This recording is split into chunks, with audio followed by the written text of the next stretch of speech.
হঠাৎ আমার মনে হলো আমার না ঘাড়ের কাছে একটা কিছু গরম নিঃশ্বাস, ওটা দেখে আমি জাস্ট থমকে গেছি।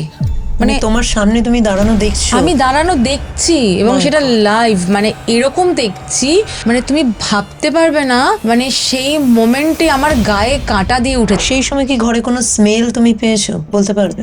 কিরম বটকা গন্ধ টাইপের, আচ্ছা। যে স্মেলটা আমি আগে কখনো পাইনি। তো মা যে তোমাকে মসজিদে নিয়ে গেছিল, মানে সেটাও বলতে পারো সেই রকম ভাবে কাজ করে না, আমি যখন মা মা করে চিৎকার করছি, মা পিছনে ঘুরলো আর নেই। বেডটা না এরকম জাস্ট কাত হয়ে যাচ্ছে। মাই গড। সেই বেড নাম্বারে যতবার পেশেন্ট এসছে কিছু না কিছু ইনসিডেন্ট হয়ে কিন্তু মারা গেছে। এটা বেশি মর্মান্তিক, বাট কোনো পেশেন্টই ওই বেডে ভর্তি হলে 12টা ধরো, রাত 12টা পর্যন্ত ক্যামেরাতে সব দেখা যাচ্ছে, 12টা 5-7 থেকে ক্যামেরাতে আর কিছু আসছেই না।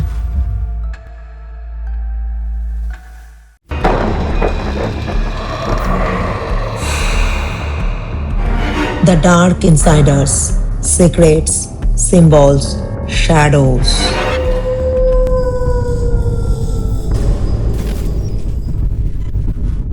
আপনারা প্রত্যেকেই আমাকে কম বেশি চেনেন। আজকে থেকে আপনাদের সাথে শুরু হচ্ছে একটা নতুন পথ চলা।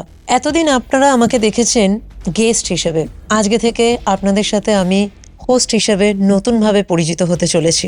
আজকে থেকে বিভিন্ন গেস্ট এসে তাদের লাইফের ডার্ক এক্সপেরিয়েন্স তারা শেয়ার করবেন, বা কখনো তাদের ক্লায়েন্টসদের লাইফের ঘটনা তারা শেয়ার করবেন। পাশে থাকবেন যদি এরকম ডার্ক এক্সপেরিয়েন্স আপনি শুনতে পছন্দ করেন। যদি আপনার লাইফেও এরকম কোনো ঘটনা ঘটে থাকে তাহলে অবশ্যই স্ক্রিনে দেওয়া নাম্বারে আমার সাথে যোগাযোগ করবেন। যদি আপনাদের কোনো স্পিরিচুয়াল হেল্পের প্রয়োজন হয়, অ্যাস্ট্রোলজি, নিউমারোলজি, বাস্তু বা এনি কাইন্ড অফ স্পিরিচুয়াল, অবশ্যই স্ক্রিনে দেওয়া নাম্বারে আমার সাথে কন্ট্যাক্ট করবেন। তাহলে শুরু করছি আজকের এই মারাত্মক হরিফাইং পডকাস্ট। দেখতে থাকুন। হেল লুসিফার, হেল স্যাটার্ন। হ্যালো গাইজ, আমি Moumita Ganguly. Welcome to my podcast show the dark insider. আজকে আমার সাথে রয়েছে অনিন্দিতা। ওর ডার্ক ইনসাইডে রয়েছে ওর ছোটবেলাকার কিছু হরর এক্সপেরিয়েন্স, যেগুলো আজকে আপনাদের সাথে শেয়ার করবে। হ্যালো অনিন্দিতা, কেমন আছো বলো? আমি ভালো আছি, তুমি কেমন আছো? আমিও খুব ভালো আছি। আজকে তোমার এখানে এসে কেমন লাগছে সবার আগে এটা বলো। খুব ভালো লাগছে। 2024 সালের আগস্ট মাসে তোমার প্রথম পডকাস্ট দেখেছিলাম, তারপর থেকে তো তোমার পডকাস্ট দেখি, খুব ভালো লাগতো, এখনও খুব ভালো লাগে। আর সেখানে দাঁড়িয়ে আজকে কৌস্তবের আড্ডায় তোমার পডকাস্ট দেখার পর আজকে তোমার সাথে সামনাসামনি আমি এভাবে কথা বলছি, ইটস আ গ্রেট এক্সপিরিয়েন্স। আমি খুব এক্সাইটেড, ভীষণ ভালো লাগছে। কংগ্রাচুলেশন। Thank you. বেশি কথায় যাব না, সোজা চলে যাচ্ছি ঘটনাতে। তুমি আমাকে বলো, তোমার লাইফে যে ছোটবেলার এক্সপিরিয়েন্সের কথা আমাকে শেয়ার করেছিলে, কি হয়েছিল তোমার ছোটবেলাতে? আমি যে এক্সপিরিয়েন্সটা আজকে বলতে চলেছি, এটা কোইন্সিডেন্স বলবো নাকি ইউনিভার্সের ইশারা বলবো? অ্যাকচুয়ালি আমার এই ছোটবেলার ঘটনাটা হচ্ছে লেকটাউন কালিন্দী, যেখানে ছোটবেলায় আমি, আমার মা, বাবা, বোন একসাথে থাকতাম। আর আজকে আমি যখন এটা শেয়ার করছি আমি এখানেই রয়েছি। এটা আমার একদিকে কোথাও ভালো লাগছে, আবার মনে হচ্ছে যে সেই দিনগুলো যেন আমি মনে করতে পারছি, ফিল হচ্ছে, একদম একদম বুঝতে পেরেছি, মানে লাইভ ফিল হচ্ছে। তা তখন আমি ক্লাস 7-এ পড়ি। 7-এ পড়ার সময় আমি, মা, বাবা, বোন একসাথে থাকতাম। আর আমার ছোট কাকা আমাদের সাথেই থাকতেন, কিন্তু একই বাড়িতে নয়, আমাদের বাড়ি থেকে একটু দূরে একটা বাড়িতে, পাশের পাড়ায়। ওখানে উনি নিজে বাড়ি করছিলেন, বাড়ির তৈরি হচ্ছিল একটা বাড়ি, যেখানে আফটার ম্যারেজ ওখানে থাকবেন, সেই জন্য সেটা রেডি হচ্ছিল। তা আমাদের সাথে সারাদিন থাকা, খাওয়া দাওয়া, অফিস সব কিছুর পরে অফিস ফেরার পথে বাড়িতে এসে রাত্রে ডিনার করে তারপরে কাকা বাড়ি ফিরত। ওকে। একদিন সকালবেলায় আমি ঘুম থেকে উঠেছি, সেদিন আমার মুডটা ভীষণ অফ। আচ্ছা, এমনি মানে হ্যাঁ, কেন জানো তো, মানে আমি না ফিল করতে পারি এখনো যে একটা অজানা কষ্ট হচ্ছিল, কিন্তু সেটা কি কারণে আমি জানি না, মনটা বড় ভার এরকম একটা লাগছিল ঘুম থেকে উঠে। সেই সময় মা হঠাৎ করে এসে আমাকে বলল, কিরে পড়তে বস, এরম ভাবে বসে আছিস, পড়াশোনা নেই তোর? মায়েরা যেটা ভাববে যে ফাঁকি মারার জন্য তুমি বসে আছো। আমি বই খাতা নিয়ে পড়তে বসলাম, সাথে বোনও বসলো, পড়ছি। হঠাৎ বিএসএনএল ল্যান্ড ফোনটা বেজে উঠলো। মা দৌড়ে এসে ফোনটা ধরলো, বাবার অফিস যাওয়ার সময় 8:30টার সময় অফিস যাবে বলে বাড়ি থেকে বেরোয় স্নান করে খাওয়া দাওয়া করে। ফোনটা যেই বেজে ওঠাতে মা ধরলো, মা কিছুক্ষণ চুপচাপ কিছু শুনে এমনভাবে একটা কেঁদে উঠলো যে কান্নাটা না শুনে আমার কিরকম একটা মানে মনটা ছটফট করে উঠলো যে মা আচ্ছা। এরকম করে কাঁদছে কেন, মানে একটা কেমন বুক ফাটা আওয়াজ, কান্না। মা কি হয়েছে, মা কি হয়েছে, যতবার জিজ্ঞেস করছি মা তো কোনো উত্তর দিচ্ছে না। সেই সময় বাবা ছুটে এলো, এসে মাকে জড়িয়ে ধরলো। মা তো বাবাকে জড়িয়ে ধরে বলল, জানো তো উত্তম আর নেই। আচ্ছা। হ্যাঁ, উত্তম হলো আমার ছোট কাকা, মানে আমি ছোটকা বলে ডাকতাম, মানে আমার খুব প্রিয় মানুষ। আচ্ছা। যেখানে ছোটবেলা কাকার সাথে একসাথে মানে ঘুরতে যাওয়া, কিছু খাওয়াতে নিয়ে যাওয়া, যে কোনো আবদার পূরণ করা, পড়াশোনা করানো, মানে Normal এগুলোই হয়ে ওতপ্রোতভাবে থাকে। জড়িত। হ্যাঁ একদম, হ্যাঁ। একদম। তা এই খবরটা শোনার পরে আমিও তো খুব ভেঙে পড়েছি, কিন্তু আমাকে যে মা ক্লিয়ারলি বলবে সেরকম কিছু বলার সুযোগই পেলো না। মানে তুমি তখনও বুঝতে পারোনি যে মানে উত্তম আর নেয়ের মানেটা কি? তোমার হ্যাঁ, Okay, বোঝানোর okay. সুযোগই মা পেলো না। আমি মাকে অনেকবার জিজ্ঞেস করার পর মা বললো তোর কাকা মারা গেছেন আজকে সকালে। আচ্ছা। আমি এটা শুনে মানে জাস্ট আমার এটা মনে হলো গতকাল রাত্রিবেলা কাকা আমার সাথে গল্প করে বাড়ি গেল, আজকে সকালবেলা হাউ ইজ ইট পসিবল, এটা কি করে সম্ভব হলো? একদমই তাই, এটা মানা যায় না। মানা যায় না। মানে আমি না তখন মানে কাঁদবো যে কান্নাটাও আমার যেন আটকে যাচ্ছে, থমকে যায়, কান্নাটাও থমকে যায় না। একটা মানুষের সাথে তুমি আগের দিন রাতে কথা বলেছো, ডিনার করেছো, পরের দিন সকালে সে নেই, জাস্ট মানা যায় না। একদম। মা আমাকে তখন বলল যে তুই ঘরে বস, বোনকে নিয়ে ঘরে থাক, আমি বেরোচ্ছি, ভিতর থেকে লক করে দে, যতক্ষণ না আসছি ততক্ষণ তুই দরজা খুলবি না। এটা শুনে আমি দরজা লক করে দিলাম যথারীতি, কিন্তু আমার তো তখন ভিতরে কি চলছে বুঝতেই পারছো, মানে আমার চোখের সামনে সিনগুলো ভেসে আসছে, কাকার সাথে কাটানো একটা মুহূর্ত। হ্যাঁ একদম একদম, এটাই হবে। ঠিক ঘন্টা 2-3 হবে, মা ফিরে আসলো। মা নক করাতে আমি দরজাটা খুলে দিলাম। মা এসে, মা তো প্রচণ্ড কান্নাকাটি করছে, আমাদেরকে খাবার রেডি করে দিল। আমার তো খেতে ইচ্ছা করছে না, একদম মন ভালো নেই। আমার অনেক প্রশ্ন তখন জাগছে, কিন্তু মাকে সেই প্রশ্নগুলো করলে মা উত্তর দেওয়ার সিচুয়েশানে নেই। মা সমানে কাঁদছে আর বিভিন্ন ফোন অ্যাটেন্ড করছে। বোনটা যথেষ্ট ছোট ছিল, যার জন্য বোনকে খাওয়ানো করা, এই সব কিছুর মধ্যে দেখতে দেখতে বিকেল সন্ধে হয়ে গেল। প্রায় ধরো বিকেল 5টা 5:30 হবে। আমি আর বোন খাটে শুয়ে আছি। খাট থেকে নেমে জাস্ট আমি বাথরুমে যাব। বাথরুমটা আমাদের বেডরুমের খুব কাছেই। আমি জাস্ট বাথরুমে যাব বলে কয়েক পা এগিয়েছি, কাকা আমার সামনে দাঁড়িয়ে আমি দেখতে পাচ্ছি। ওটা দেখে আমি জাস্ট থমকে গেছি।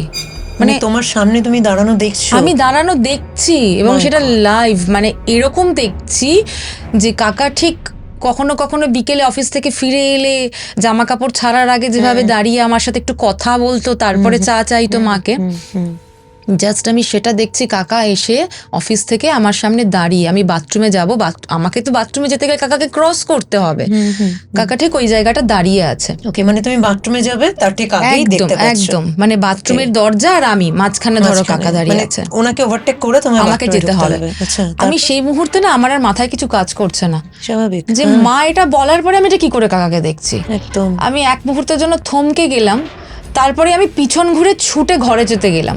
ঘরে যেতে গিয়ে আমি হোঁচট খেয়ে পড়ে গেলাম। মা বললো কি হয়েছে, পড়ে গেলি কেন? আমি উঠেই তখন মাকে বললাম, মা আমি একটু বাথরুমে যাবো, আমার সাথে যাবে? মা বললো কেন, তুই তো একাই যাস, এখন তো সন্ধেবেলা।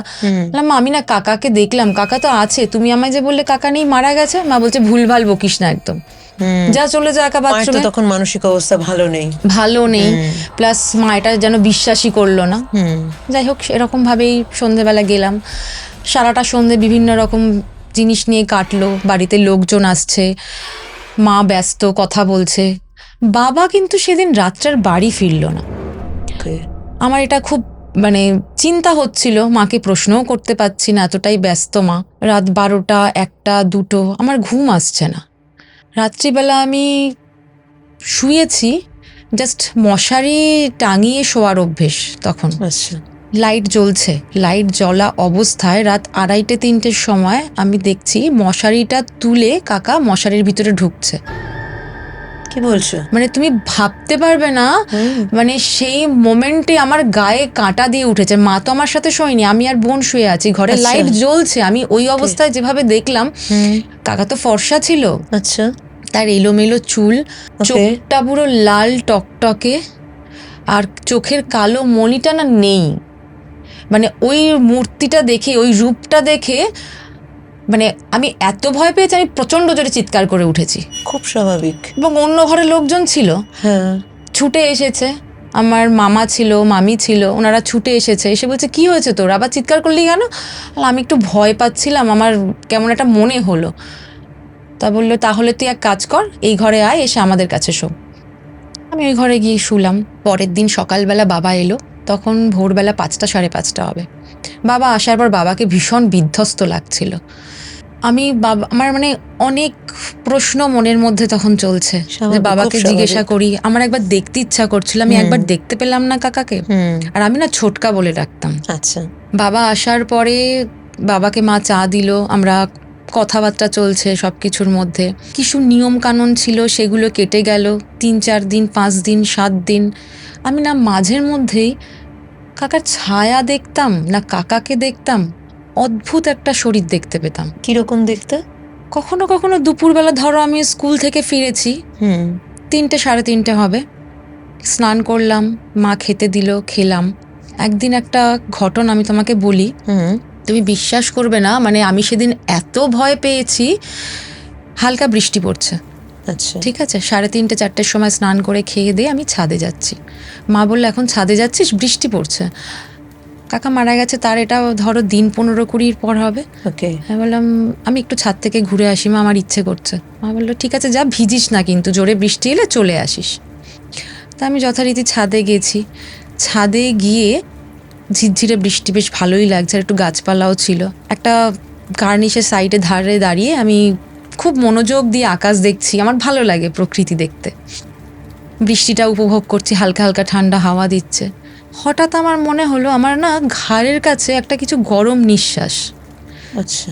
মানে জাস্ট ফিল করতে পারছি কেউ যেন আমার পাশে দাঁড়িয়ে নিঃশ্বাস নিচ্ছে, এবং সেই নিঃশ্বাসটা আমার ঘাড়ে আমি ফিল করতে পারছি। আচ্ছা। কিন্তু আমার না সাহস হচ্ছে না যে আমি পিছনে ঘুরে জাস্ট দেখবো। মানে মনে প্রচণ্ড জোর নিয়ে আমি সাইড দিয়ে, ওই ছাদের কার্নিশের সাইড দিয়ে হাঁটতে আরম্ভ করলাম।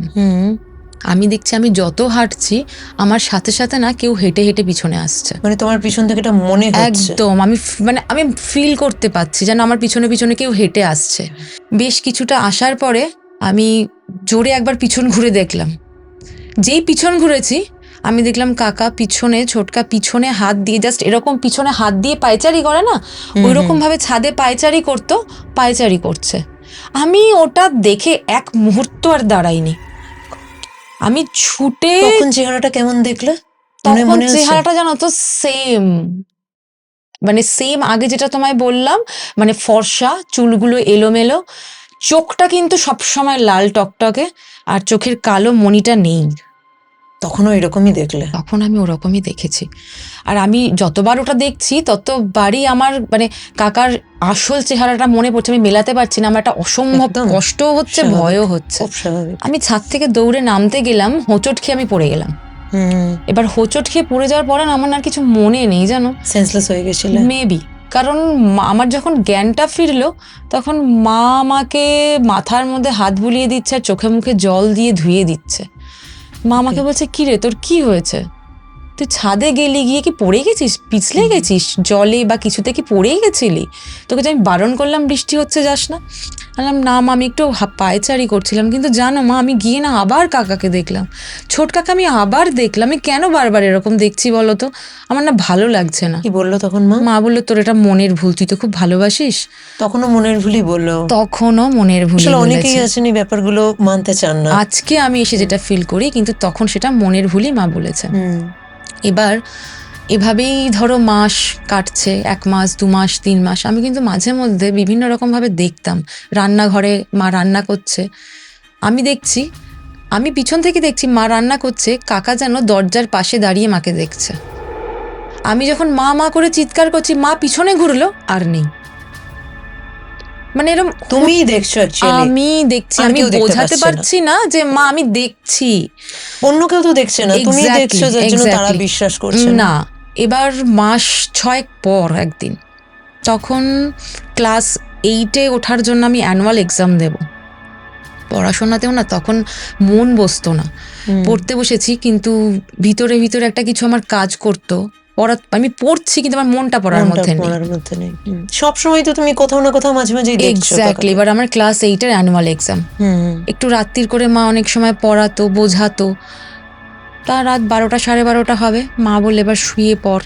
তা বাবা আর মা একটা রুমে শুয়ে পড়েছে, আমি আর বোন যেই রুমে শুয়েছি ঠিক সেই রুমের দরজার সাথে ব্যালকানিটা অ্যাটাচ। এবার দরজার সাথে যে ব্যালকানিটা অ্যাটাচ, দরজাটা অন্যদিন মা দিয়ে চলে যায়, সেদিন না দরজাটা মা দেয়নি, দরজা খোলাই ছিল। আর আমার তো একটু বললাম না, মানে একটু প্রাকৃতিক ওয়েদার, হাওয়া, একটু বৃষ্টি দিলে এসব দেখতে খুব ভালো লাগে। আমি ছাদে চলে যাই, বারান্দায় চলে যাই। তা সেদিন আমি আর বোন শুয়ে দুজনে কথা বলতে বলতে বোন একটা সময় ঘুমিয়ে পড়লো। আমার ঘুম আসছিল না, কি মনে হলো আমি বারান্দায় চলে গেলাম। বারান্দায় গিয়ে আমি দাঁড়িয়ে বৃষ্টি দেখছি, আধা ঘন্টা 1 ঘন্টা হবে। হঠাৎ মা পিছন থেকে উঠে এসেছে, কখন আমি জানি না। মা এসে আমাকে পিঠে হাত দিয়ে এরকম ডাকতেই না আমি আচমকা এরকম চমকে উঠেছি। কি হলো মা, তুমি? মা বলছে, তুই আমাকে বলছিস তুমি? এত রাত্রে, রাত 3টে বাজে, তুই এখনো ঘুমোসনি? বারান্দার ওরকম দাঁড়িয়ে তুই মানে কি করছিস? তোর ঘুম নেই? আমি তখন মাকে বললাম, মা আমি তো ছোটকার সাথে কথা বলছি, তুমি আমাকে এরকম করে বলছো কেন? মা বলছে, কি ছোটকার সাথে কথা? তোকে এবার আমি একটা চড় মারবো। কি তুই সবসময় ভুলভাল বলিস? তোকে কি আমি বোঝাতে পারছি না যে কাকার নেই, মারা গেছে? তুই তো জানিস মারা গেছে, এটা তুই কি করে সম্ভব? কেন এরকম বলছিস? আমি না মাকে ধরে তখন হাউ হাউ করে কাঁদলাম। মা বলছে, তুই এত বিড়বিড় করে বকছিস নিজের মনে, আমি তো তোকে পিছন থেকে দেখছি বেশ কিছুক্ষণ ধরে, কার সাথে কথা বলছিস তুই? কেউ তো নেই সামনে, এক মনে নিজের মতন বিড়বিড় করে বলে যাচ্ছিস। কিন্তু বিশ্বাস করো আমার না মনে পড়ছে না আমি বিড়বিড় করে কি বলছিলাম। সেই সময়ের কথা তুমি কি বলেছো, আমার নিজের আর মনে পড়ছে না। মানে ওই মোমেন্টগুলো না আমি কাটানোর পরে আমি আর মনে করতে পারি না সেই মোমেন্টটাতে আমি কি ফিল করেছি। মানে মা এসে তোমাকে ডাকলো তোমার পিঠে হাত দিয়ে, দেন আগের মোমেন্টে তুমি কি বলেছো কি করেছো ভুলে গেছো একদম। তুমি যে ব্যালকনি অবধি গেছিলে সেটা তোমার মনে আছে? হ্যাঁ, আমি জাস্ট ব্যালকনির দিকে যাচ্ছি, ওখানে গিয়ে একটুখানি হাওয়া দিচ্ছে ঠান্ডা, রাত্রিবেলা একটু বসবো। আচ্ছা, এটা আমার ভালো লাগে রাত্রিবেলা। তারপরে ওখানে কি হলো মনে নেই? তারপরে কি হয়েছে মনে নেই, যখন মা আমায় ডাকছে তখন আমার সেন্সটা ফিরেছে। ওকে, তারপরে এরকম ভাবেই চলতো। মা না আমাকে একবার মসজিদে নিয়ে গেছিল ঝাড়ানোর জন্য। এটা মাকে দিদা বলেছিল যে জানিস তো অনেক সময় হতে পারে, খুব ভালোবাসতো তো, মেবি কিছু হয়তো ওর ফিল হয় বা কিছু হয়তো ওর উপরে দেখ আছে, অনেক সময় হয়, হ্যাঁ আত্মা প্রেতাত্মা এসব তো হতেই পারে। তুই বরং একটু মুসলিমদের যে মসজিদ ওখানে নিয়ে গিয়ে একটু ঝাড়িয়ে নিয়ে। আচ্ছা, মা আমাকে শনি মঙ্গলবার করে না ঝাড়াতে নিয়ে যেত, এবং এটা ইনস্ট্যান্ট। ক্লাস 10-এ পড়ি, আমার মনে আছে প্রত্যেক শনি মঙ্গলবার মা ধরা বাঁধা নিয়ে যেত। মানে ক্লাস 7-এ ঘটনাটা ঘটে, ক্লাস 10 মানে 3 ইয়ার্স তুমি কনস্ট্যান্ট দেখে যাচ্ছ। তার মানে আমি কনস্ট্যান্ট দেখছি, মানে আমি রেগুলার একই টাইমে দেখছি এমন নয়। ওকে, আমি ব্যস্ত অবচেতন মনে আমার হঠাৎ হঠাৎ দেখতে পাচ্ছি। এমনও হয়েছে হয়তো পরপর 2-3 দিন আমি দেখিনি। আচ্ছা, কিন্তু আবার যেদিন দেখলাম সেদিন আমার কাছে ওটা আবার আরেকটা ভয়। আমি রীতিমতন রাত্রিবেলা না মাঝের মধ্যে লাইট জেলে ঘুমোতাম, মানে অন্ধকার করলেই যদি আমি আবার কাকাইকে দেখতে পাই। মানে মনে একটা ফোবিয়া হয়ে গিয়েছিল। এক্স্যাক্টলি। এবং এটার জন্য আমাকে মা বাবা দুজনেই বলল, তোর না একটু মামার বাড়ি থেকে ঘুরে আয়। আচ্ছা, তুই এখানে মানে ভুল ভাল কথা বলছিস, ভাবছিস। যাই হোক, প্রত্যেক বছর গরমের ছুটিতে তো মামার বাড়ি যাই, মামার বাড়ি কৃষ্ণনগর। তা ওই রকমই মামার বাড়িতে ঘুরতে গেলাম। তখন ওই যে বললাম ক্লাস 10 পর্যন্ত আমি প্রত্যেক শনি মঙ্গলবারে মা নিয়ে গিয়ে আমাকে ঝাড়ফুঁক করিয়ে নিয়ে আসতো। মা কি মনে করতো আমি জানি না গো, বাট আমি যখন মামার বাড়ি গেলাম ওখানে গিয়েও দেখেছি মামার বাড়িতে না, মামার বাড়ির পিছনে একটা বিশাল ঝিল ছিল। আচ্ছা, আমি গেছি, গিয়ে 2-3 দিন খুব আনন্দ করছি, খেলাধুলা করেছি। ওখানে গিয়ে তো আর কোনো রুটিন নেই, যখন খুশি ঘুম থেকে উঠছি, মামার বাড়ির আনন্দ, খেলতে যাচ্ছি, আদর বিভিন্ন রকম, কি খাবি এসব মামা মাসিদের আদর। তার মাঝে মামার বাড়ির বেডরুমের পিছনে না, মানে নিচেটা পুরো 3টে রুম বড় বড়, দোতলায় ওরম বড় বড় 3টে রুম, সামনে বিশাল বড় লন, পিছনেই ঝিলটা। যখন সন্ধ্যের দিকে আমি ওপরে দোতলায় জানলাটা খুললেই ঝিলটা দেখা যায়, আমার তো একটা নেশা। জানলার ধারে বসে আছি, বসে ঝিলটাতে দেখছি, পাখিরা এসে তখন সন্ধ্যের দিকে উড়ে যাচ্ছে, একটা ঝিরঝির করে হাওয়া দিচ্ছে, বেশ ভালো লাগছে, একটা দমকা হাওয়া, এমন একটা দমকা হাওয়া, জানলাটা কাঠের, পুরনো সেই মানে রডের, পরিবারঘর, ঘরের এক্স্যাক্টলি যেটা হ্যাঁ, থাকে। রডের যে রডের, জানলাগুলো হতো না, শিক বলে ওগুলোকে। শিক, হ্যাঁ ওই জানলার পাল্লাটা, একটা পাল্লা মানে দুমদাম করে মানে খুলছে বন্ধ হচ্ছে এরকম, আচ্ছা, অথচ একই জানলার আরেকটা পাশের পাল্লা সেটা কিন্তু হচ্ছে না। এটা অদ্ভুত লাগলো আমার। আমি ওই জানলাটাকে বন্ধ করে ছিটকিনি দিয়ে দিলাম, কিন্তু আমার কিরকম একটা লাগলো, হাওয়াটা ঠিক ভালো লাগলো না, মানে কিছু ফিল করতে কিছু পারলে একটা তুমি? ফিল করতে পারলাম। তারপরে লোডশেডিং হয়ে গেল। তখন মামি নিচে থেকে হারিকেনের, তখন তো হারিকেন ছিল, হারিকেনের আলো নিয়ে ওপরে আসছে। আমি ছুটে এসে মামিকে জড়িয়ে ধরেছি। বলছি কি হলো, তুই এরকম ছুটে এসে জড়িয়ে ধরলি, ভয় পেয়েছিস? আমি বললাম, "হ্যাঁ, মামি আমার না আবার মনে হলো আমি না আমার ছোটকাকে যেন দেখলাম।" মামি বলছে, এখানে এসে তুই ছোটকাকে কি করে দেখলি? তখন বললাম, সেটা তো জানি না, কিন্তু আমার না মনে হলো আমি জানলায় বসে দেখছি যেন ছোটকা জানলার ওপাশেই দাঁড়িয়ে আছে। এটা দোতলার ঘরে ছিল না একতলার ঘরে? দোতলার ঘরে। দোতলার ঘরে? দোতলার ঘরে আমি তো জানলায় বসে আছি, তুমি ভাবো আমি দেখছি যে কাকা জানলার ওপাশে। আচ্ছা, মানে তো নিচতলা থেকে মানে এরকম একটা ফাঁকা, চেহারা? হ্যাঁ। এটা শুনে মামি আমাকে তাড়াতাড়ি বললো, না নিচে চলে আয়, এখানে সবাই আছে, এখানে আয়। নিচে গেলাম, গল্প টল্পর মধ্যে আমি আবার ভুলে গেলাম, আবার দিন 7-10 ছিলাম ওখানে, তার মধ্যে কিন্তু আমার আর কিছু মনে পড়েনি, ভালোই ছিলাম। ওই কদিনের মধ্যে আমার আর স্বপ্নে কিছু আসেনি। তারপরে তো বাড়িতে এলাম। এগুলো আমি একটু ইন্টারাপ্ট করছি, হুম। তুমি সামনে দেখতে, আবার স্বপ্নতেও দেখতে? এটা ঠিক স্বপ্ন বললে ভুল হবে, জানো তো, মানে আমি ধরো শুয়েছি, ঘুমানোর জন্য শুয়েছি, কিন্তু ঘুমটা আমার আসছে না, চোখ বন্ধ করেছি তখন আমি দেখতে পাচ্ছি, চোখটা খুলে ফেললাম, খুলেও আমি তখন দেখতে পাচ্ছি।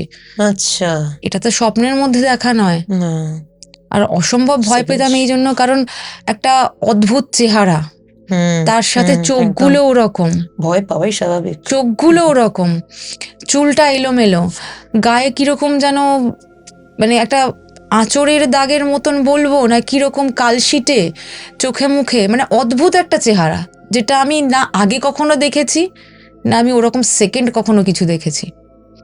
এবার যাই হোক, মাধ্যমিক দিলাম, উচ্চ মাধ্যমিক দিলাম, পড়াশোনার চাপ বাড়ছে, বিভিন্ন রকম আরও চাপ বাড়ছে, টিউশন পড়তে যাওয়া আছে, নাচ শিখতাম, এই সব কিছুই একটা প্রেশার তো ছিলই। তখন হয়তো আমার এই জিনিসটা অনেকটা কমে গেল, মানে ধরো যেখানে আমি সপ্তাহে দেখছি, মাঝের মধ্যে দেখছি, 15 দিন পর দেখছি, সেটা গিয়ে হয়তো আমি 3 মাস পর একদিন দেখলাম। বা মাঝের মধ্যে যখন একটু বৃষ্টি হচ্ছে, মেঘলা হচ্ছে, আমার না মনটা ভীষণ খারাপ হতো, আর তখন বসে বসে আপন মনে ভাবতাম যে কাকার সাথে শেষ দিন কথা হলো না। কিন্তু মাকে ভয়ে বলতে পারতাম না, বললেই তো মা বকা দেবে যে তুই ভুলভাল ভাবিস। এরপর কলেজ শুরু হলো, কলেজে তো একটা অন্যরকম ব্যাপার থাকে, তখন জীবনটা অন্যরকম, কোথাও একটা গিয়ে হয়তো একটু ঢাকাও পড়ে গেল, মনে তো একটা কষ্ট পাওয়াটা আছেই আমার, এই স্মৃতিটা আমি বয়ে নিয়ে যাই। বিশেষ করে কাকা যে গল্পগুলো আমাকে বলতো, কিছু গল্পের বই পড়ে শোনাতো, সেগুলো যখন আবার পুরনো বইগুলো খুলতাম মনে পড়ে যেত, ভীষণ ভাবে মিস করতাম, মনে পড়ে যেত, আবার আমি সে বইটা পড়তে পড়তে রেখে দিলাম, এরকম ভাবেই মনে পড়তো। কলেজ শেষ করলাম, কিছু কোর্স করলাম, আমার অ্যাকাউন্টেন্সি ছিল, তার উপরে কিছু কোর্স করলাম। আমি যখন জবে জয়েন করলাম, একটা কর্পোরেট হসপিটালে জয়েন করলাম। ওকে, মানে অনেকটা বছর কেটে গেছে। অনেকটা বছর কেটে গেছে। মানে এই বছরগুলোর মধ্যেও তুমি দেখেছো? আমি দেখেছি, না আমি দেখেছি, দেখতে মানে পুরোপুরি দেখি না, এরকম আমার হয় না, আমি দেখেছি, সেটা গ্যাপটা হয়তো 3 মাস পর, 5 মাস পর, আবার কখনো 15 দিন পর। তো মা যে তোমাকে মসজিদে নিয়ে গেছিল, মানে সেটাও বলতে পারো সেই রকম ভাবে কাজ করেনি না। তারপরে আর তুমি নিজে কখনো মানে, বা মা নিয়ে যায়নি যখন বড় হওয়ার পরে, মানে কলেজে পড়ছো তখন? আসলে কি জানো তো, বাবা না এগুলো খুব একটা বিশ্বাস করতো না, মানে বাবা কোনোদিনই, মানে আত্মা প্রেতাত্মা ভয় পাওয়া এগুলো যদি বলতাম অসম্ভব বকা দিত। একবার শুধু বাবা করেছিল, যেটা আমার মনে আছে, তখন আমি ক্লাস 11 থেকে 12-এ উঠেছি, ডক্টরের কাছে নিয়ে গেছিল কনসাল্ট করতে, এক্স্যাক্টলি, ওটা বাবার বক্তব্য ছিল মেবি পড়াশোনার চাপের জন্য কিছু সমস্যা আসছে, কিছু হ্যালুসিনেট করছে, হয়তো চিন্তা করে কাকাকে নিয়ে, ডিপ্রেশন সেসব, এগুলোর জন্য নিয়ে গেছিল, কিন্তু তাতে আমার কিছু লাভ হয়নি। আর যখন আমি চাকরিটা জয়েন করি, তখন তো আমি খুব এক্সাইটেড, নতুন জব করছি, একটা কর্পোরেট হসপিটাল, মানে নতুন কলিগ, নতুন পরিবেশ, নতুন একটা সবকিছু জীবন। নতুন কাজ, যে আমি মানে যা পড়াশোনা করেছি তার উপরে আমি ওখানে সেই কাজগুলো করছি। অ্যাকাউন্টেন্সি ছিল, খুব এক্সাইটেড তখন আমি। তারই মধ্যে ধরো বছর খানেক হবে জব করছি। একদিন আমাদের এক কলিগের বিয়ে, ঠিক আছে? এবার বিয়ে বলতে কি হতো, ওখানে কারোর কোনো বিয়ে বা কোনো জন্মদিন এরকম টাইপের কিছু অকেশন থাকলে আমাদের একসাথে নেমন্তন্ন থাকতো, আমরা এক জায়গায় মিট করতাম। এক জায়গায় আচ্ছা। মিট করার পর তারপরে আমরা অনেক সময় আমাদের এমনও হয়েছে, শিফটিং ডিউটি তো, মর্নিংয়ে থাকলে 8টা 4টে, 12টা 8টা, 1টা 9টা এরকম শিফট থাকে। যারা যারা যাব তারা সবাই মিলে ঠিক করে আমরা মর্নিং শিফটটা করতাম। আচ্ছা 8টা 4টে মর্নিং শিফটটা করার পরে আমরা রেডি হয়ে তারপরে একসাথে বেরোতাম। আচ্ছা, ওপিডিতে আমি মানে আছি। আচ্ছা। এবার ওপিডি আউটডোর যেটা, ওখানে আমাদের ধরো 12 থেকে 13টা ওপিডি রুম রয়েছে। ওকে। সানডে একবেলা ওপিডি হয় 8টা থেকে 4টে। তা ওর বিয়েটা সেদিন ছিল সানডেই। ওকে। তাই এটা আমাদের কাছে খুব ইজি ছিল। আমরা যারা যাব ঠিক করলাম মর্নিংয়ে আমরা ডিউটিটা করে নেবো, তারপরে 6টার মধ্যে জাস্ট ফ্রেশ হয়ে একটু রেডি হয়ে নেবো। এতগুলো তো ওপিডি রুম তখন খালিই হয়ে যায়, যে কোনো একটা ওপিডি রুমে আমরা জাস্ট রেস্ট নিয়ে একটু নিজেরা রেডি হয়ে নিয়ে তারপর আমরা পার্টিতে যাব। সেরকমই প্ল্যান। সানডে আমরা 4টে পর্যন্ত ডিউটি করেছি। সবাই মিলে নিচে বললো চল, ওটা আমাদের ছিল 3rd ফ্লোরে। সবাই মিলে বললো চল নিচে যাই, নিচে গিয়ে একটু চা ফা খেয়ে আসি, একটু ঘুরে আসি, তারপরে এসে রেডি হব। তখন আমি বললাম যে আমার না খুব টায়ার্ড লাগছে জানিস, এক কাজ কর তোরা একটু ঘুরে আয়, আমি বরং একটু রেস্ট নিই। এটা বলে আমি ওপিডিরই একটা রুমে জাস্ট সবাই মেকআপ কিট ফিট রেখে, ব্যাগ রেখে, ড্রেস রেখে, ওই রুমটার মধ্যেই সব রেখে সবাই জাস্ট নিচে গেছে। আমি তখন ওই রুমের মধ্যেই গেলাম, গিয়ে ছিটকিনিটা দিলাম। একটা না বেড থাকে আমাদের, প্রত্যেকটা ওপিডি রুমে একটা বেড থাকে। ধরো ডক্টরের টেবিলটা, তার অপোজিট সাইডে একটা সিঙ্গেল বেড থাকে। আচ্ছা। তা বেডটার মধ্যে আমার দেখে মনে হলো টায়ার্ড লাগছে, চোখে মুখে একটু জল দিলাম, ফ্রেশ লাগবে, দিয়ে আমি বেডের মধ্যে শুলাম। বেডের মধ্যে যখন শুয়েছি চোখটা একটু লেগে এসছে। হঠাৎ না আমার মনে হলো বেডটা না এরকম জাস্ট কাত হয়ে যাচ্ছে। মাই গড, কি বলছো? মানে তুমি শুয়ে আছো এরকম, হ্যাঁ, কাত হয়ে যাচ্ছে? বেডটা এরকম কাত আচ্ছা। হয়ে যাচ্ছে। আমার না স্লাইট মনে হলো আমি কি মাথাটা ঘুরছে, আমার শরীরটা খারাপ লাগছে। আমি তাকিয়ে না উঠে বসলাম। এবার উঠে যখন বসলাম দেখলাম যে না, আমি তো ঠিকঠাকই বসে আছি, এসিও চিল করা। আবার আমি শুয়ে পড়লাম। ওকে। সেকেন্ড টাইম শুলাম। ঠিক 2 থেকে 3 সেকেন্ডের মধ্যে এবার আমি আরো ভালো বুঝতে পারছি ওটা কেঁপে উঠলো বেডটা, আবার বেডটা কাত হয়ে যাচ্ছে। ওরে বাবা। তারপর? সেকেন্ড টাইম হওয়ার পর না আমার একটুখানি ভয় লেগে গেল। তুমি একাই রয়েছো রুমে? আমি একাই রয়েছি, আর আমার এটা মানে মনে ভয় এমনিতে কখনো আসার কোনো কারণই নেই। ওখানেই আমরা ডিউটি করি সারাদিন, ওখানেই আমরা থাকি অত বড় একটা ফ্লোরের মধ্যে। হঠাৎ আমি এটা কেন ফিল করব? যাই হোক, ওরকম সময়ে 2বার তো হয়ে গেল, 3বারের বার আমি আবার শুলাম। আচ্ছা। আবার যখন শুয়েছি আমি না খুব বোঝার চেষ্টা করছিলাম যেটা কি আমার মনের ভুল না আমার শরীরটা খারাপ লাগছে। আচ্ছা। আমি তাকিয়েই শুয়ে আছি, কাত হয়ে শুলাম। সেম মানে এইবার এমন ভাবে ওটা কাত হয়ে গেল যেন আমাকে ওটা মানে আমি পড়ে যাব। এবার আমি পড়ে যাচ্ছে এটা ফিল করে আমি বেডটার চেপে ধরে মানে চেপে ধরে শুয়ে আছি। ওরকম অবস্থায় আমি না মানে নিজে মনে প্রচন্ড জোর নিয়ে চোখটা খুলে, মানে আমার শরীরটা না অটোমেটিক ভারী হয়ে যাচ্ছে। মানে এই যে ভারী হয়ে যাওয়াটা, সেটাকে কাটানোর জন্য আমি প্রচণ্ডভাবে মানে নিজেকে শক্ত করে, মন শক্ত করে আমি উঠে বসলাম। উঠে যখন বসেছি তখন হঠাৎ করে যে লাইটটা জ্বলছিল সেটা না দপদপ করতে আরম্ভ করলো। আচ্ছা। মানে পুরো যে নিভে গেল এরকম নয়, পুরো জ্বলছে এরকমও নয়, মানে লাইট কেটে যাওয়ার আগে যেমন ব্লিঙ্ক করে ওরম ভাবে লাইটটা দপদপ করছে। ওরকম অবস্থায় আমি বেডটা থেকে জাস্ট পা নামিয়েছি, মানে বসেছি। আমি দেখছি অপোজিট সাইডে একটা কেউ দাঁড়িয়ে আছে, যেটা কালো ছায়ার মতন আমি দেখছি, পুরো ব্ল্যাকিশ। আচ্ছা। এবং তার সেই আমি সেম চোখটা, যেটাকে আমি সব থেকে বেশি ভয় পেতাম, টকটকে লাল চোখ, চোখের ভিতরে মনিটা নেই। মানে আমি না তখন আর নিচে নামতে পারছি না, আমার পা এত ভারী হয়ে গেছে আমি জাস্ট নামতে পারছি না বেড থেকে। কিন্তু আমি এটা বুঝতে পারছি যে আমাকে তো এখান থেকে নামতেই হবে, আদারওয়াইজ আমার সাথে তো কিছু একটা হয়ে যেতে পারে। এটা ভেবে আমি বেডটা ধরে আস্তে আস্তে নামার চেষ্টা করি যতবার গুলো তোমার মানে একদম। এবং তখন আমি দেখছি যে একটা ঘরে না কিরকম একটা আধো আলো মতন হয়ে যাচ্ছে, অন্ধকারও লাগছে না, আলো না, লাইটটা ব্লিঙ্ক করছে, সাথে সাথে একটা আচ্ছা। কিরকম একটা বিচ্ছিরি টাইপের হাসি না কিরকম একটা ভয়েস, অদ্ভুত টাইপের একটা মানে সাউন্ড শুনতে পাচ্ছি আমি। সেই সময় কি ঘরে কোনো স্মেল তুমি পেয়েছো, বলতে পারবে? স্মেল মানে এটা না কিরম বটকা গন্ধ টাইপের, আচ্ছা, মানে একটা মারাত্মক বটকা গন্ধ টাইপের, যে Okay. স্মেলটা আমি আগে কখনো পাইনি। মানে হসপিটালে জব করি ঠিকই, বাট ওই রকম ধরনের ব্যাড স্মেল পাওয়া যায় না, এমন ভাবে নিট অ্যান্ড ক্লিন থাকে আমাদের, যেরকম স্মেল আমরা সচরাচর পাই না কখনো। কিন্তু আমি অদ্ভুত একটা স্মেল পেয়েছি, তুমি ঠিকই ধরেছো, অদ্ভুত একটা স্মেল পেয়েছিলাম। জাস্ট বেডটা থেকে আমি নামলাম, আমি দেখছি আমার দিকে না ক্রমশ ছায়াটা এগিয়ে আসছে, এবং এমনভাবে এগিয়ে আসছে আমার কাছে খুব কম সময়, আমাকে সেই মুহূর্তে নেমে আমাকে দরজাটা খুলে বেরিয়ে যেতে তোমার হবে। সামনে দিক থেকে আসছে? আমার সামনে দিক থেকে এগিয়ে আসছে। ওকে। আমি মানে তখন জাস্ট দমটা আমার আটকে আসছে, এতটা ভয় পেয়েছি আমি। আমি নেমেই বেডটা গা দিয়ে ঘেঁষে ঘেঁষে, মানে ও যে স্পিডে আসছে আমি তার থেকে বেশি স্পিডে ঘেঁষে গিয়ে দরজার ছিটকিনিটা জাস্ট খুলে ফেলি। যে দরজার ছিটকিনিটা খুলে ফেলি, তারপরেই না আমার মাথাটা কিরকম হয়ে যায়, আমার আর কোনো সেন্স নেই, আচ্ছা, মানে আমার আর জাস্ট কিছু মনে নেই। আমার যখন জ্ঞানটা ফিরলো তখন আমি এমার্জেন্সিতে, আমাদের এমার্জেন্সিটা হচ্ছে একদম নিচে গ্রাউন্ড ফ্লোরে, এমার্জেন্সিতে। এবং আমাকে তখন স্যালাইন দেওয়া হয়েছে।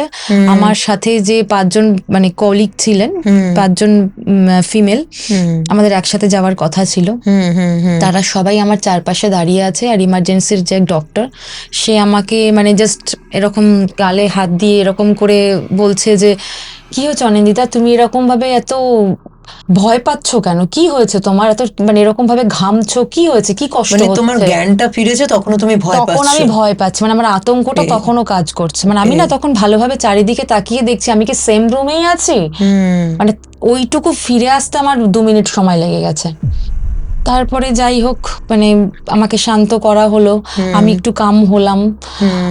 তারপরে সেদিন আর আমার বিয়ে বাড়িতে যাওয়া হয়নি, কারণ রেস্ট নিলাম, ওরা সবাই বেরিয়ে গেল। আমি মোটামুটি সন্ধে পর্যন্ত ছিলাম এমার্জেন্সিতে, 7টা এর আগেও কি পর্যন্ত। কারোর সাথে হয়েছে, তুমি জানতে পেরেছো যে ওই রুমে কি এর আগেও এরকম ঘটনা ঘটেছে কারোর সাথে?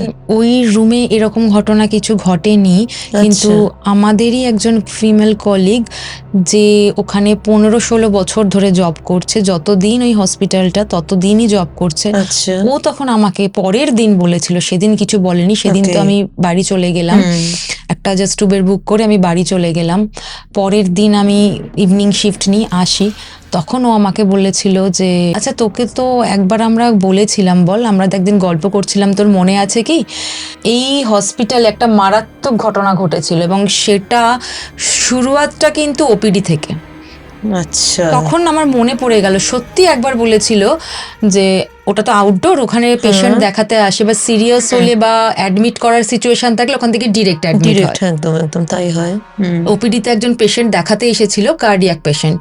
ওকে, আচ্ছা, এবার ওখানে দেখানোর পর ওনার সিরিয়াস কন্ডিশন ছিল, ওনাকে আইসিসিউতে অ্যাডমিট করে ওই ওপিডি রুমেই ওই দেখিয়েছিলেন? ওপিডি রুমেই দেখিয়েছিলেন। ওকে, এবং ওখান থেকে হুইল চেয়ারে, ওনার কন্ডিশন এতটাই সিরিয়াস ছিল, হুইল চেয়ারে ওনাকে আইসিসিউতে অ্যাডমিট করা হয় ডিরেক্ট। আচ্ছা, এবং উনি অ্যাডমিটও হয়, 8-10টা পেশেন্টের মতো নর্মাল অ্যাডমিটও হয়। ক্রমশ তার সিচুয়েশন খুব ডিটোরিয়েট করে।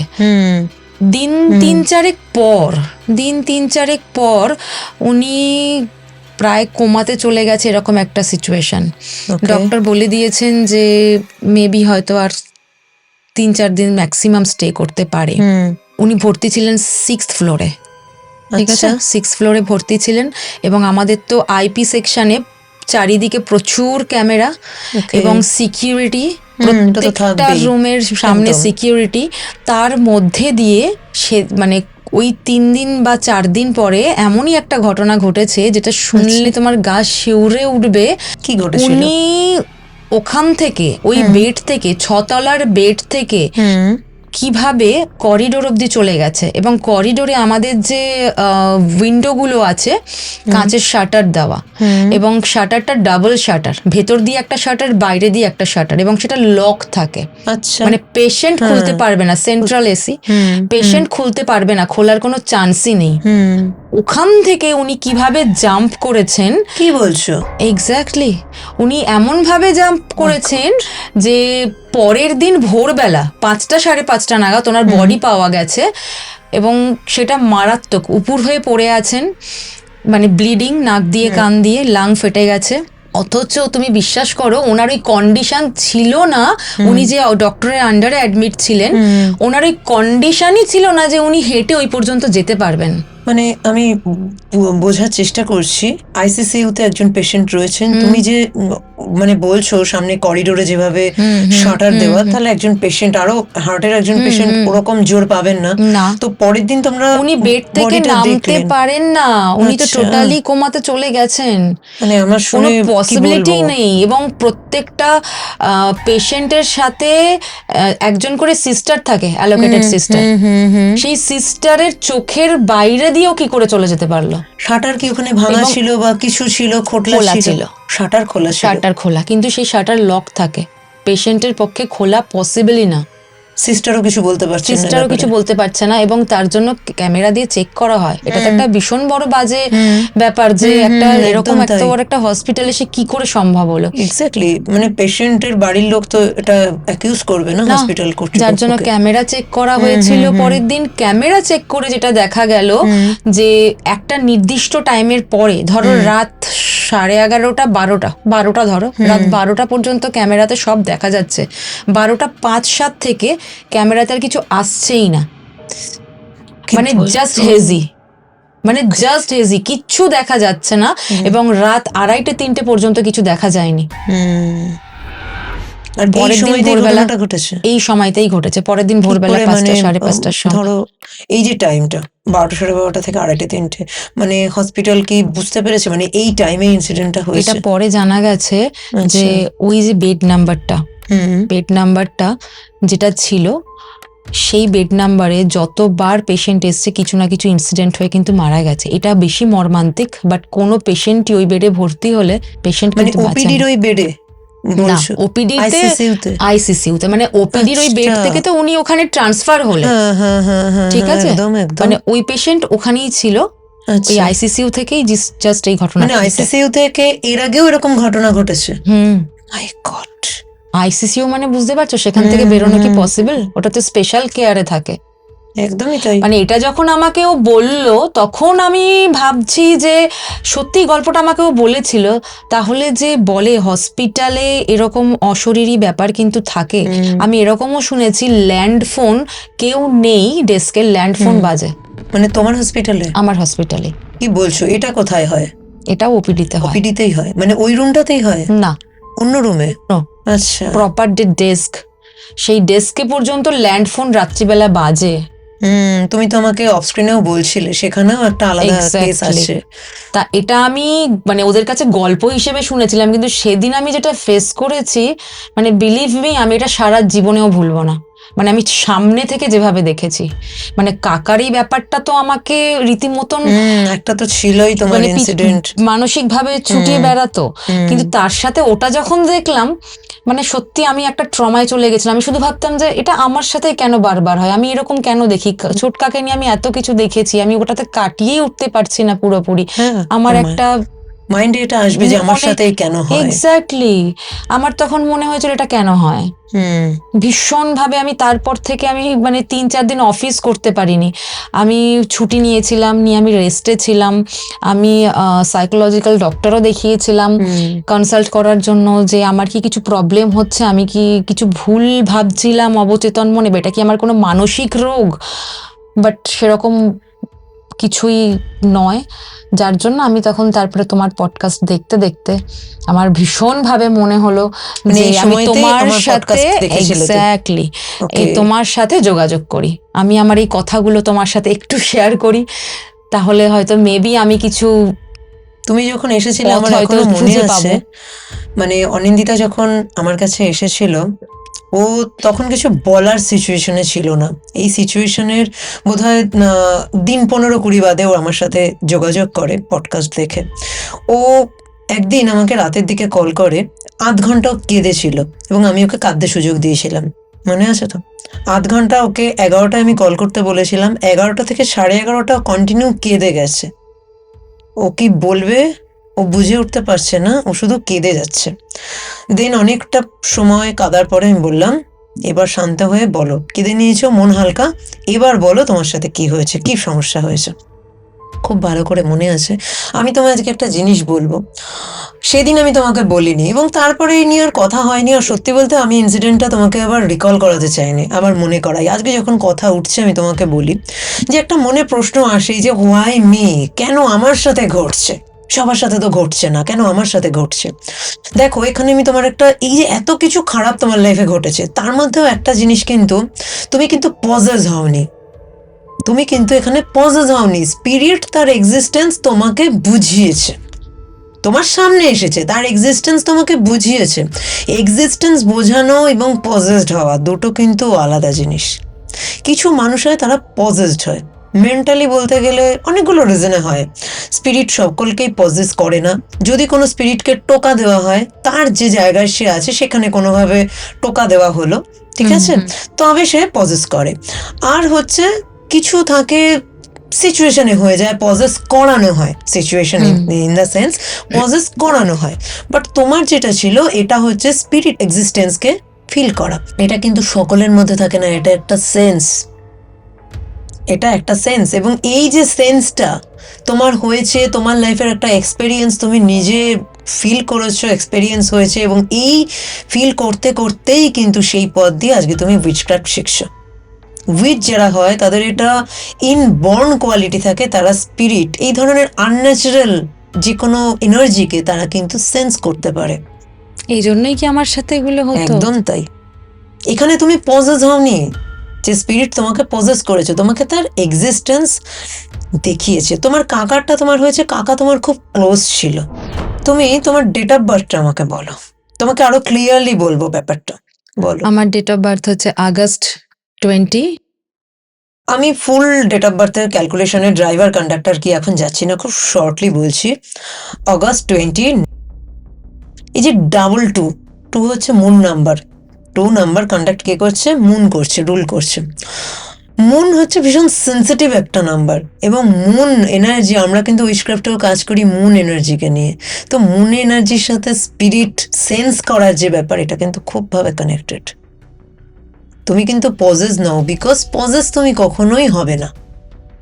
তোমার মেন্টালি স্ট্রেংথ যদি উইক থাকতো, ওইখানে তুমি কিন্তু পজেস হয়ে যেতে, ঠিক আছে। এবং তোমাকে কিন্তু তোমার কাকা এখানে হার্ম করতে চায়নি, ঠিক আছে। তুমি তার খুব ক্লোজ ছিলে। সে স্পিরিট কখনো বুঝতে পারে না কিভাবে সে কারোর সামনে চলে আসছে, ঠিক আছে। তুমি তার ওই রূপটা দেখতে, কিন্তু সে কিন্তু তোমাকে হার্ম করেনি, সে তার এক্সিস্টেন্সকে বুঝিয়েছে। কারণ তুমি যতটা মানে তোমার এক্সপিরিয়েন্স শেয়ার করলে, সেখানে এমন কিন্তু নয় কি তোমার খুব শরীর খারাপ হয়ে গেছে, তুমি রোগা হয়ে গেছো, তুমি খেতে পারছো না, তুমি অসুস্থ হয়ে যাচ্ছ, এরকম কিন্তু তোমার হয়নি। তিনি তার এক্সিস্টেন্সকে, তুমি যেহেতু খুব ক্লোজ ছিলে তার, তিনি তার উপস্থিতিকে তোমায় দেখিয়েছে। আরো একটা জিনিস যেটা তোমাকে মাঝখানে বলা হয়নি, সেটা হলো আমি কিন্তু ওই ক্লাস 7-8 কাকার ঘটনাটা যখন ঘটেছিল, কাকা মারা গেছেন এটা আমি শুনেছি। আচ্ছা, কাকার তো মৃত্যুর পরে আমি সামনাসামনি দেখিনি, আমাকে তো নিয়ে দেখতে যাওয়া দেওয়া হয়নি আমাকে, আমার বোনকে। আমি কিন্তু যখন ক্লাস 10-এ উঠি, তখন আমার মা আমাকে বলেছিল যে কাকা আত্মহত্যা করেছিলেন। আচ্ছা, মানে কিভাবে? অ্যাকচুয়ালি কাকার তখন বললাম না, বিয়ের একটা কথাবার্তা চলছিল। আচ্ছা, যার সাথে কাকার রিলেশনশিপ ছিল, তার সাথে কিছু একটা নিয়ে সমস্যা চলছিল। মানে সেটা তখন তো আমি এত কিছু ডিটেলস জানতাম না, মা বাবা জানতেন। সেরকমই কিছু একটা সিরিয়াস সমস্যা হয়েছিল, যেটার জন্য উনি কিছুদিন ডিপ্রেশনে ছিলেন। তারপরে জাস্ট আত্মহত্যা করেন, এবং সেটা গলায় দড়ি দিয়ে। খুব প্যাথেটিক এটা, খুব প্যাথেটিক এটা। এবং এর সাথে আমি তোমার একটা কথা বলবি, যে তুমি দেখতে না চোখগুলো বিভৎস হয়ে গেছে, বা তার চেহারাটা একটা ব্ল্যাক। তো অতৃপ্তি নিয়ে তিনি গেছেন, কোনো তৃপ্তির সাথে তিনি যাননি, তার বাঁচার ইচ্ছে ছিল। আত্মহত্যা মানুষ কখন করে? যখন তার বাস্তবিক যে চাহিদা তার সাথে ম্যাচ করে না, মিট করে না। যেটা ঘটছে তার লাইফে বা তার চাহিদা দুটো মিট করছে না, এবং সে কোনোভাবেই নিজের লাইফে ব্যালেন্স করতে পারছে না, জিনিসগুলোর সাথে মেনে নিতে পারছে না, তখনই সে আত্মহননের পথ বেছে নেয়। কিন্তু তার আত্মা কিন্তু সেটা চায় না, সোল কিন্তু সেটা চায় না, তাই না? তো শেষ সময়তে যখনই যে কোনো আত্মহত্যার পথই শেষ সময় কিন্তু সোলকে খুব পেন দেয়, এবং তুমি যে চেহারাটা দেখতে সেটা কিন্তু বলা যায় ওই সোলের পেন হচ্ছে যেটা, তারই একটা বাইরের রূপ, ব্ল্যাক সাইড তুমি দেখতে। খুব খারাপ লাগলো তুমি লাস্টে যেটা বললে সেটা শুনে। জীবনে যাই হয়ে যাক, একটা জিনিস আমার মনে হয় আপনাদের সকলকে বলছি, জীবন কিন্তু কখনোই একইভাবে আপনার চাওয়ার মতো ধারাবাহিকভাবে চলবে না। এটাই জীবন। জীবনে আপনি কিছু চাইবেন, কিছু পাবেন, কিছু পাবেন না, এটাই জীবনের মজা, মেনে নিতে হবে। কিন্তু আত্মহননের পথ কখনো বেছে নেবেন না। প্রিয় মানুষ চলে যাক, কেউ চিরদিন থাকার জন্য হয় না, গার্লফ্রেন্ড বয়ফ্রেন্ড যেতেই পারে, জীবনে সেই স্ট্যামিনা রাখতে হবে। যে চলেই গেল, সে আপনার লাইফে থাকার ছিল না, তাই সে চলে গেছে। জীবনকে নতুনভাবে ভাবুন, কিন্তু মৃত্যু না, মৃত্যু একদিন হবেই। জন্ম আপনার হয়েছে, মৃত্যুও একদিন আপনার হবে, সেটাকে নিজে কখনো বেছে নেবেন না, সেটা যেভাবেই হোক। জীবনকে বাঁচুন, এগিয়ে চলুন। তোমার এক্সপিরিয়েন্সটা শুনলাম, সাথে সত্যিই শেষটা শুনতে খুব খারাপ লাগলো। তোমার লাইফে উইচক্রাফট তুমি শিখছো, আমার সাথে তোমার পরিচয় তুমি জানতে পেরেছিলে যখন আমার কোভেনের ব্যাপারে আমাদের, তুমি আমাকে বলেছিলে যে মৌমিতা তোমাদের একটা জানলাম কোভেন আছে। কোভেনের কথা তুমি কোথা থেকে জেনেছিলে? কোভেনের কথা আমি পডকাস্ট দেখার পরেই তোমার সাইটে যাই, ওখানে লিংক থেকে দেখি যে তোমার একটা কোভেন আছে। আচ্ছা, আর স্পিরিচুয়াল জগৎ সম্পর্কে আমার একটা ইন্টারেস্ট ছিলই, অকাল্ট নিয়ে মাঝের মধ্যে একটু ঘাটাঘাটি করতাম, পড়াশোনা করতাম, কিন্তু কখনো সুযোগ হয়নি যে এটা আমি আরো বেশি করে জানবো বা এটা নিয়ে শিখবো, কিছু বলবো। তোমার সাথে যোগাযোগটা আমি তখনই করি যখন এই কাকার ঘটনাটা নিয়ে গেলাম, তারপরে তো তোমার সাথে আমার কিছু কথাবার্তা হলো, তখন আমার ইন্টারেস্ট আরও গ্রো করলো। আর কোথাও একটা গিয়ে ভীষণ ইচ্ছে হয়েছিল যে তোমার কাছেই আমি শিখবো, আমি যদি শিখি আমি তোমার কাছেই শিখবো, সেজন্য আমি কোভেনে জয়েন করলাম। একদিন মনে আছে তুমি আমাকে বললে যে মৌমিতা কোভেনে আমি জয়েন করতে চাই। সত্যি বলতে আমার সেদিন খুব ভালো লেগেছিল, বিকজ আমি জানতাম, আমি তোমাকে কখনো বলিনি কোভেন জয়েন করো, বিকজ আমি চেয়েছিলাম তোমার নিজের ইন্টারেস্ট গ্রো হোক এবং তুমি নিজে আমাকে বলো। আমি কিন্তু জানতাম তোমার ডেস্টিনি কোভেন বা উইচক্রাফট, অকাল্টের একটা পাথ কিন্তু তোমার ডেস্টিনি। তো যাই হোক, তুমি কোভেন জয়েন করলে এবং তুমি খুব লাকি আমি বলবো, বিকজ কোভেন জয়েন করার আমার যতদূর মনে পড়ছে 1 থেকে 1 মাস 5-10 দিনের মধ্যেই তুমি তোমার লাইফের ফার্স্ট কেস পেলে একটা। এক্স্যাক্টলি। এবং ফার্স্ট কেস শুধু নয়, খুব ক্রিটিক্যাল একটা কেস, খুব ইন্টারেস্টিং একটা কেস, যেটা মানে লাকি এনাফ হতে হয় ওটা পাওয়ার জন্য। কোনো অকাল্টিস্ট, অ্যাস্ট্রোলজি, নিউমারোলজি, ট্যারট রিডিং বা উইচক্রাফট যাই করুন, এত তাড়াতাড়ি এরকম একটা কেস পাওয়া, এবং সেটা কেস আমরা কেন চাই? আমাদের কাজ করার জন্য, আর হচ্ছে লাইফের এক্সপেরিয়েন্স করা। যত আমরা কেস স্টাডি করব, যত কেস সলভ করব, তত আমাদের এক্সপেরিয়েন্স হবে, তত নলেজ বাড়বে, তত বেটার থেকে বেটার করতে পারবো। কিন্তু কেরিয়ারের শুরুতেই এরকম একটা কেস পাওয়া, এই যে কেসটা তুমি তোমার কেরিয়ারের একদম শুরুতে পেয়েছো, এই কেসটা নিয়েও কিন্তু আমি তোমার থেকে ডিটেলসে জানতে চাই। কিভাবে কেসটা পেলে, কি কেস ছিল, কিভাবে সলভ হলো, সবকিছু। আপনারাও কি জানতে চান? অবশ্যই কমেন্ট বক্সে জানাবেন কে কোথা থেকে দেখছেন, এবং এই কেসটা নিয়ে আপনারা অনিন্দিতার সাথে পরবর্তী ভিডিও চাইছেন কিনা। আজকের এই এপিসোডটা আপনাদের কেমন লাগলো অবশ্যই জানাবেন। ভালো লাগলে অবশ্যই লাইক, কমেন্ট, শেয়ার করতে কিন্তু ভুলবেন না। চ্যানেলটা অবশ্যই সাবস্ক্রাইব করে পাশে থাকবেন। দেখা হবে দ্য ডার্ক ইনসাইডারের পরবর্তী ভিডিওতে আরও একটা ডার্ক ঘটনা নিয়ে। পাশে থাকবেন, ভালো থাকবেন।